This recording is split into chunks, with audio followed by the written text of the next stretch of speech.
I think about the times that when I was completely nervous in the tunnel and that did not go away during the game. Every time I look back, it was from a lack of preparation. And when I had the nervousness that I talked about earlier, it was always there. But when I sat back and thought about, okay, I've been preparing myself, I've been reading, I've been studying, that that helped with my confidence. It helped boost my confidence because now I'm like, no, I know I've been working on this. I've been working on my craft and no one is watching. I've been taking care of my business, right? I've been doing the things in the dark. Now it's time to come out to the light and shine to the world. I also would say confidence and humility is a power couple. They both need it. They're both needed. I'm going to peel the layer of the onion back a bit more. I'm not going to call it experience. I'm going to call it evaluated experience.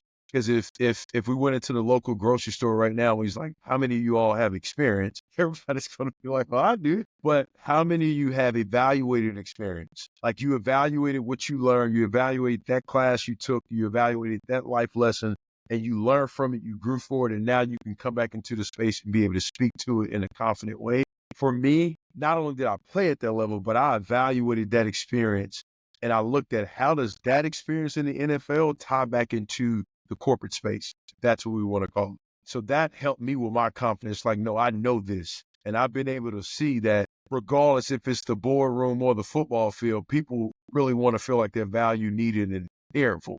So going back to evaluate your experience, to evaluate the class you took and the training that you've had, and that helps with the confidence, but don't let your confidence turn into arrogance. Your confidence shouldn't turn into arrogance of like, hey, I know it all.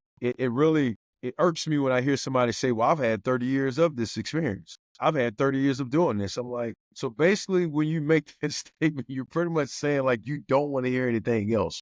Because that's what I hear. You say, hey, I've had 30 years of doing it. If you had 30 years of doing it, it's going to show for itself. So being able to not let your confidence turn into arrogance and be humble again to just say like, hey, I don't know. But on the confidence side, building your confidence, I first look at the work that you've been doing. Being honest with yourself. Have I been putting the time in? Have I been working? Have I been working on my craft? Yes.